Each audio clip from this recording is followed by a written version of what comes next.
Security guard था। रात को मेरी नौकरी होती थी। जिस घर में मैं नौकरी करता था उस घर का मालिक अकेले रहता था। वह कम उम्र लड़कियों को लाता और कहता कि इसके माँ बाप नहीं हैं, अब इसकी शादी मैं करवाऊंगा। और फिर 1 महीने के बाद वह लड़की पता नहीं कहाँ गायब हो जाती। एक दिन एक छोटी उम्र की लड़की ले आया। उसने नकाब पहना हुआ था। मेरी तरफ देखकर उसके आंसू निकल आए और रात को मुझको चैन न आया और मैं रात को मालिक के कमरे की तरफ चला गया। वहाँ देखा तो घर का मालिक मेरी सगी बेटी। मेरा नाम जुबैर है। मैं एक बहुत ही अमीर बंदे के साथ सिक्योरिटी गार्ड था। मेरे घर में बहुत ही गरीबी थी। मेरी बीवी इस दुनिया से जा चुकी थी। जब मेरी सबसे छोटी बेटी इस दुनिया में आई थी मेरी बीवी ने दम तोड़ दिया। मेरी एक बेटी बड़ी थी जिसका नाम मरियम था। वही अपनी छोटी बहनों का ख्याल रखती थी क्योंकि मेरी नाइट ड्यूटी होती थी। मैंने जगह जगह काम किया और फिर मेरी ड्यूटी एक बड़ी आदमी के साथ लग गई जिसका बहुत बड़ा बंगला था और उसने मुझे साइड पर बैठने के लिए एक छोटा सा कमरा भी बना कर दिया था। यानी उस घर में सर्दी में भी आराम से बैठ सकता था। मेरा काम करना आसान हो गया था। उस आदमी का नाम जावेद था। यह शहर का बहुत बड़ा आदमी था। उसके बहुत बड़े बड़े कारोबार थे। उसकी भी कोई फैमिली नहीं थी। वह अकेला रहता था। क्योंकि मेरा काम रात को जागना होता था इसलिए मुझे पता होता था कि घर में कौन रह रहा है, कौन जा रहा है। उनसे मिलने के लिए उनके दोस्त और कारोबार वाले लोग ही आया करते थे। एक दिन मैंने कुछ ऐसा देखा कि मैं हैरान रह गया और सुबह यह बात पूछना चाह रहा था पर समझ नहीं आ रही थी कि कैसे पूछूं। मैंने देखा कि रात के वक्त एक जवान और खूबसूरत लड़की को गाड़ी में लाया गया है और वह अंदर चली गई। उसकी सभी से लग रहा था कि वह बहुत उदास थी। लेकिन उसके बाद वह लड़की बाहर न आई और अभी तक अंदर ही थी। सेठ साहब को देर तक सोने की आदत थी। मैंने माली से पूछा कि यार यह क्या चक्कर है, यह लड़की कौन थी। सेठ साहब की रिश्तेदार तो नहीं लग रही थी क्योंकि मैंने सुना है कि उनका इस दुनिया में कोई नहीं है। माली ने कहा कि हाँ यह कोई गरीब और मिस्कीन लड़की होगी, शक्ल और कपड़ों से तो यही लग रहा है। मैंने कहा कि गरीब और मिस्कीन लड़की का सेठ साहब से क्या काम है। तो माली ने कहा कि मुझे नहीं पता, तुम भी अपने काम से काम रखो। सेठ साहब बड़े ही अच्छे इंसान हैं, बहुत ज़्यादा पैसे देते हैं। मैं माली हूँ और तुम सिक्योरिटी गार्ड हो, लेकिन देखो अपनी और हम दोनों को कितनी तनख्वाह मिलती है। इतनी तनख्वाह तो कोई पढ़ा लिखा आदमी बैठकर कमाता होगा और हमें यहाँ छोटे मोटे काम करने पर मिल जाते हैं। मैं इधर ही थोड़ी बहुत सफाई कर देता हूँ। तुम्हारा काम तो वैसे भी बैठने का है। दिन भर तुम सोते हो और रात को जागते हो। खाना पीना भी बहुत अच्छा मिलता है। इस तरह की बातों में पड़ के अपनी नौकरी ना हाथ से गवा बैठना। माली ठीक बात कह रहा था लेकिन पता नहीं क्यों मुझे कुछ अजीब सा लग रहा था। और 2 हफ्ते के बाद भी यही हुआ। एक मासूम सी लड़की को लाया गया और उसके बाद वह वहीं पर रहने लगी। लेकिन 1 महीने के बाद वो लड़की कहाँ गई किसी को पता नहीं था। वैसे सेठ साहब बहुत अच्छे इंसान थे। हर जुमे रात को उनके घर के बाहर लंगर तकसीम होता था। उस पर भी वह मेरी ही ड्यूटी लगा देते थे। और ऐसा नहीं था कि उस जगह पर वह मुझे काम करने के पैसे नहीं देते थे। उसके पैसे मुझे अलग से मिलते थे। हमारे लिए रोज खाने में तरह तरह का आइटम पकता था जो वह अपने लिए बनाते थे। वही उनके नौकर भी खाते थे। जो भी घर में पकता था हम सबको वही खाने को मिलता था। ऐसा नहीं था कि उनके लिए गोश्त पकाया जाता और हमारे लिए दाल।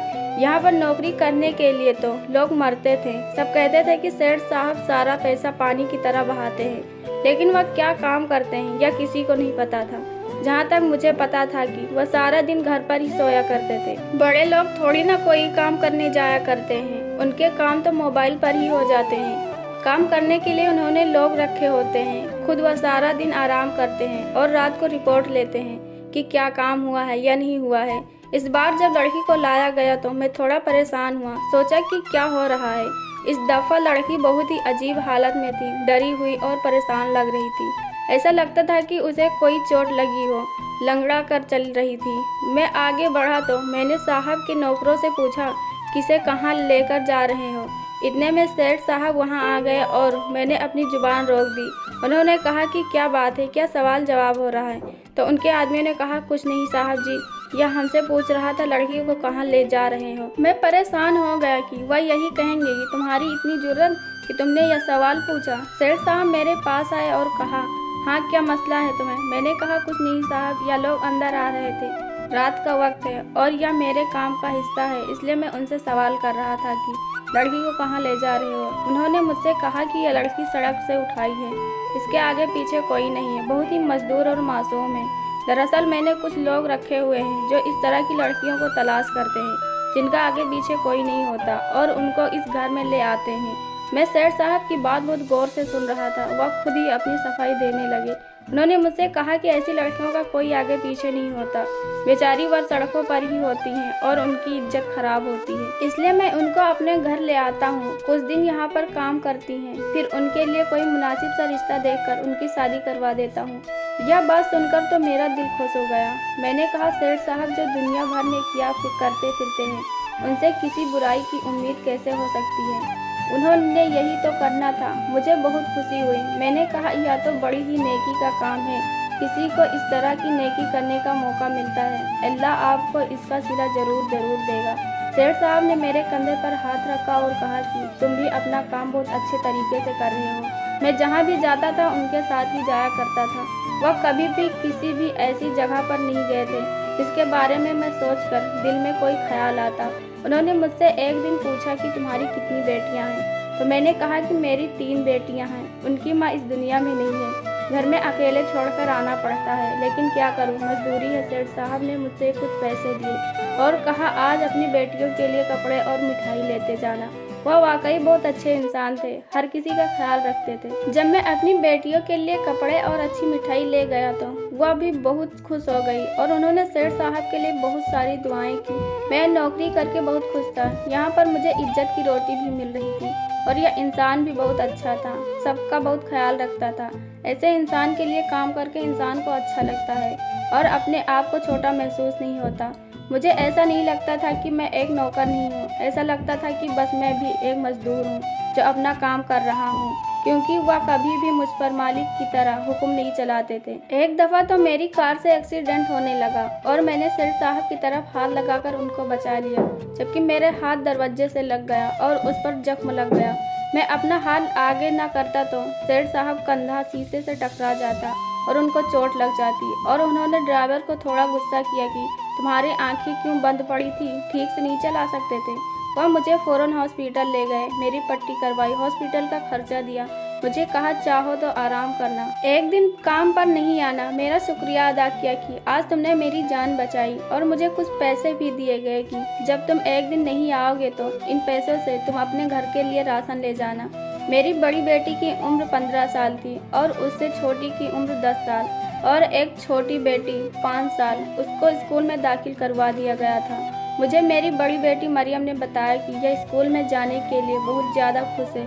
सेठ साहब के दिए हुए पैसों से यह सब कुछ हुआ था, वरना यह मुमकिन नहीं था, क्योंकि मरियम को तो मैंने स्कूल में दाखिल भी नहीं करवाया था। वह बेचारी अनपढ़ ही रह गई थी और घर में अपनी बहनों का ख्याल किया करती थी, लेकिन उसने कहा कि वह अपनी बहनों को ज़रूर पढ़ाएगी, इसलिए बाकी बेटियों को स्कूल में दाखिल करवा दिया गया था। उससे मरियम का काम भी बढ़ गया था। उसको सुबह जागना भी पड़ता और फिर उसको तैयार करना, लेकिन उसने कहा कि मैं सब कुछ करूंगी, अपनी बहनों को अनपढ़ नहीं रहने दूंगी, क्योंकि ज़माना आजकल अनपढ़ लोगों के लिए बहुत ही बेरहम है। एक दिन मैंने एक बूढ़े आदमी को घर के आसपास मंडराते देखा। बहुत ही परेशान था और उसकी आंखों में आंसू थे। बार बार बंगले की तरफ देख रहा था, अंदर आने की कोशिश कर रहा था। मैंने उसे रोक लिया और मैंने कहा कि बाबा जी क्या बात है, प्यास लगी है, आपको तो पानी पिला देता हूँ। उसने कहा कि नहीं, मैं बड़ी मुश्किल में हूँ, मेरी जवान बेटी नहीं मिल रही है और आखिरी दफ़ा मैंने उसको इस तरफ आते देखा था। मैंने कहा आपको कोई गलत फहमी हुई होगी, मैं भी पूरा दिन यहीं पर बैठा रहता हूँ, मैंने तो किसी लड़की को नहीं देखा। बाबा जी ने अपना सर पकड़ लिया। पता नहीं मेरी बेटी कहाँ चली गई, मैं कब से उसे ढूंढ रहा हूँ, मारा मारा फिर रहा हूँ। अगर तुम्हें यहाँ कोई लड़की नज़र आए तो तुम उसे मेरे बारे में बता देना कि तुम्हारा बाप तुम्हें तलाश कर रहा था। मैंने कहा कि मैं आपकी मदद ज़रूर करूँगा, आप परेशान बिल्कुल ना हो। बाबा जी बहुत मुश्किल में थे, उनको देखकर मेरा दिल बैठ गया। सारा दिन उन्हीं के बारे में सोचता रहा कि अल्लाह उनकी मदद कर दे। एक दिन सेठ साहब के खास आदमी मालिक को किसी से फ़ोन पर बातें करते हुए सुना। वह गिला कर रहा था कि सेठ साहब उसे वक्त पर पैसे नहीं दे रहे हैं। कहने लगा किसी सेठ साहब तो किसी को वक्त पर पैसे नहीं देते हैं। दिमाग घूम गया उनका। अब मेरी उनके सिर पर सवार हो चुकी। खुदा ऐसा सेठ किसी को न दे, अपना काम करवा लेता है और मेरी पेमेंट मुझे नहीं देता है, खुदा इससे पूछेगा। मैं सुनकर हैरान रह गया कि इतने अच्छे शख्स के बारे में कैसी बातें कर रहा है। यह शख्स या हर वक्त सेठ साहब के साथ रहता है। उनका फ़ोन पकड़ने से लेकर सारे मामला यही देखता करता है और फिर उनके खिलाफ की इस तरह की बातें कर रहा था। जिसका नमक खाते हैं उसके लिए नमक हराम नहीं करते। मैं तो कभी भी सेठ साहब के बारे में इस तरह की बातें नहीं करता था, क्योंकि मुझे पता था कि वह बहुत अच्छे इंसान है। मैं सोच भी नहीं सकता था कि सेठ साहब के अंदर भी कोई बुराई हो सकती है। लेकिन जब मेरी तबीयत ठीक हो गई और मैं 2 दिन बाद काम पर आया तो एक रात कुछ अजीब सा हुआ। वह रात भी बहुत अजीब सी थी और जिंदगी भर मुझे नहीं भूलेगी, क्योंकि उस रात के बाद मेरी जिंदगी बदल गई थी। क्योंकि मैंने रात को देखा कि सेठ का करीबी नौकर किसी लड़की को पकड़ कर ला रहे थे। उसकी उम्र 14-15 साल होगी। उसने नकाब कर रखा था। जब भी लड़कियों को लाया जाता था वह बहुत डरी हुई होती थी। जाहिर है वह समझती थी कि हमारे साथ कुछ बुरा होने वाला है। लेकिन फिर उनके साथ सेठ साहब बहुत अच्छा मामला करते थे कि उनकी शादी करवा देते थे। इस दफ़ा वह लड़की बहुत रो रही थी। मैं कभी लड़कियों के नज़दीक नहीं जाता था, क्योंकि यह मेरा काम नहीं था। मैं दूर से ही देखा करता था। लेकिन आज कुछ बहुत अजीब हुआ। जब मैंने उस लड़की को देखा तो उसने मेरी तरफ देखा तो वह रोने लगी। उसके आंखों में आंसू निकल आए। इतनी बुरी तरह से रो रही थी कि मेरा दिल पसीज गया, क्योंकि मैं खुद 3 बेटियों का बाप था। पता नहीं किसकी बेटी थी, उसका बाप इस दुनिया में था भी या नहीं। मैंने उसे देखा तो मुझे बहुत दुख हुआ। खैर उसको अंदर ले गए और वह बहुत रो रही थी, पर मुझे पता था कि बाद में ठीक हो जाएगी। मैंने पहले भी उससे पहले लड़कियों को आते हुए देखा था और लड़कियां पहले भी इसी तरह रोती थी, डरी हुई भी होती थी। लेकिन पता नहीं इस लड़की में ऐसी क्या बात थी कि जब से अंदर गई थी उसे के बारे में सोच रहा था। मेरा दिल बहुत उदास और परेशान हो चुका था। सारी रात मैं यूं ही बैठा रहा। कभी कभी मुझे नींद आ जाती थी, लेकिन आज मुझे नींद नहीं आ रही थी। बंगले में बिल्कुल खामोशी थी। सब लोग लगता था सो रहे हैं और मुझे नींद नहीं आ रही थी। सुबह सुबह जब घर गया तो सामने का मंजर देखकर मेरे कदमों तले जमीन निकल गई। मेरी दोनों बेटियां सहन में चारपाई पर सो रही थी। दरवाजा भी खुला हुआ था और मेरी बड़ी बेटी मरियम घर में नहीं थी। मैं उसे तलाश करने लगा, लेकिन वह कहीं पर नहीं थी। मोहल्ले में पूछा तो उन्होंने कहा कि हमें तो नहीं पता, हमने उसे बाहर निकलते हुए भी नहीं देखा। मेरी दूसरी नंबर वाली बेटी जाग गई और उसने बताया कि बाजी रात को घर से निकली थी छोटी के लिए बिस्किट लाने के लिए, क्योंकि छोटी बहुत रो रही थी, जिद कर रही थी। आपको फ़ोन मिला लेकिन आपका फ़ोन नहीं लगा, इसलिए बाजी खुद ही बिस्कुट लाने के लिए चली गई, लेकिन अभी तक वापस नहीं आई। मैं फ़ौरन समझ गया कि उसके साथ क्या हुआ होगा, क्योंकि मेरे दिमाग में कड़ियाँ जोड़ने लगी थी। उस दिन जो बाबा वहाँ पर पहुँचा था वह भी अपनी बेटी को तलाश कर रहा था। वो लड़की भी हमारे आसपास के इलाके की थी, तभी वह तलाश कर रहा था। और कल रात जिस लड़की को लेकर सेठ के नौकर गए थे, बल्कि कोई और नहीं, मेरी अपनी बेटी थी। उस लड़की का कद बिल्कुल मेरी मरियम जैसा था और वह तभी मुझे देख कर रो रही थी, वरना इस टाइम तो और कहाँ हो सकती थी। इसका मतलब यह लोग झूठ बोलते थे। यह बेसहारा लड़कियों को नहीं उठाते, बल्कि यह लोग लड़कियों को अगवा करते थे, और अगवा करके तो उनकी शादी बिल्कुल नहीं कराते थे, बल्कि शायद उनके साथ कोई जुर्म किया करते थे। मेरा खून खौलने लगा। मैंने अपनी बंदूक उठाई और सीधा सेठ साहब की हवेली की तरफ चल दिए। जाने से पहले मैंने अपनी बच्चियों से कहा कि अगर मैं वापस ना आया तो अपने चाचा के घर चली जाना, क्योंकि मैं जो करने जा रहा था वह आसान काम नहीं था। मेरा खून खौल रहा था, मेरे हाथ पांव कांप रहे थे, मेरी आंखें लाल हो चुकी थी। आज मैं सीधा ही बंगले के अंदर चला गया और सामने ही सेठ बैठा हुआ था। कहने लगा, क्या हुआ, कोई जरूरी काम है? मैंने कहा कि सेठ साहब, रात को यहाँ पर एक लड़की को लाया गया था, वह कहाँ है? उन्होंने कहा कि तुम क्यों पूछ रहे हो? मैंने कहा कि बेचारी बहुत डरी हुई लग रही थी, इसलिए उन्होंने कहा अभी तो ऊपर वाले कमरे में ही है, कोई अच्छा सा रिश्ता मिल जाएगा तो फिर उसकी शादी करवा देंगे, बड़ी ही प्यारी लड़की है। मैंने अपनी मुट्ठियों को कस लिया। मेरे हाथ पांव कहाँ पर थे? इसका मतलब यह शैतानुमा आदमी था। इसके नौकर जो इसके बारे में बुराई कर रहे थे वह झूठी नहीं थी। मेरी आंखों पर पर्दा पड़ा था। मैं सोच भी नहीं सकता था कि यह इंसान इस तरह का निकलेगा। जिसके बारे में मैं बात कर रहा था वह मेरी अपनी बेटी थी, कोई और नहीं। और इससे पहले कितनी लड़कियों को ऐसा ही अपने बंगले पर ला चुका था और लोगों से झूठ बोलता था कि मैं इनकी शादी करवा देता हूँ। लड़की 1 महीने के बाद न जाने कहाँ गायब हो जाती थी, या तो उनको जान से मरवा दिया जाता था या फिर उन्हें बेच दिया जाता था। मैं उन बेटियों को नहीं बचा सका, लेकिन अपनी बेटी को जरूर बचाऊंगा। और सोचा कि अपनी बेटी को यहाँ से निकालवा कर हमेशा के लिए कहीं अलग चला जाऊंगा, लेकिन सिर्फ अपनी बेटी को बचाने तक तो मेरा फर्ज नहीं बनता था। मुझे इस दरिंदे को खत्म ही करना था, क्योंकि आज मेरी तो कल किसी और की बेटी उसके हाथ लग सकती थी। मुझे कहीं खोया हुआ देखकर सेठ साहब ने कहा कि क्या बात है, परेशान नजर आ रहे हो, घर में तो सब ठीक है ना, पैसे चाहिए तो यह लो। उन्होंने अपनी जेब से पैसे निकालकर मेरी तरफ बढ़ाए। मैंने उन पैसों को देखा, उन्हीं पैसों को दिखाकर मेरे आंखों पर पट्टी बांध देते थे।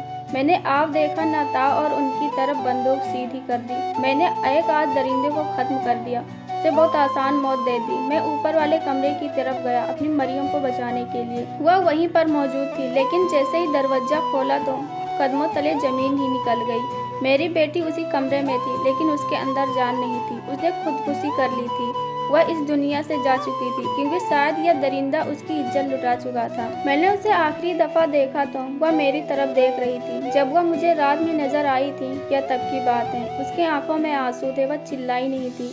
शायद उसे धमकाया गया था कि अगर तुम बोली तो तुम्हारे बाप को जान से मार देंगे। अपनी बेटी की लाश को गले से लगाकर मैं बहुत रोया।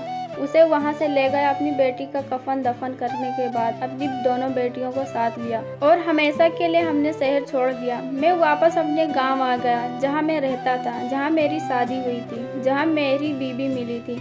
अपनी बेटियों को उनके नाना नानी के पास छोड़ा। जब उनको मरियम के बारे में बताया तो वह भी गम से टूट गए थे। रोज मैं अपनी बेटी के लिए रोता था, उसे याद करता था।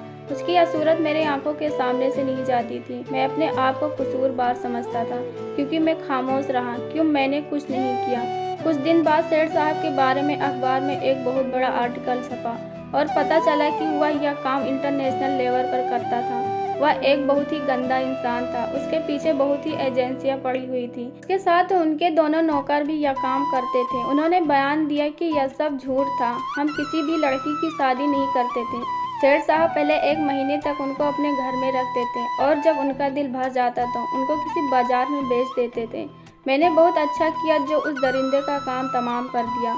मुझे कोई अफसोस नहीं हो सकता हो। कभी मुझे पुलिस ढूंढते हुए यहाँ तक आ जाए तो उनको भी मैं यह सब कुछ सच सच बता दूंगा कि हाँ, मैंने ही उसको खत्म किया। मैं वहाँ से कभी नहीं भागता, लेकिन मुझे अपनी 2 बच्चियों का भी ख्याल करना था। खुदा मेरी मरियम को जन्नत में जगह दे। उसका ख्वाब था कि पढ़ लिख कर उसकी दोनों बहनें अच्छा इंसान बने और अब यही मेरा ख्वाब है। दोस्तों, हमने सही किया या नहीं कमेंट करके ज़रूर बताएं और वीडियो को लाइक करो, चैनल को सब्सक्राइब करो। हम ऐसी कहानी आपके लिए लाते रहेंगे। धन्यवाद।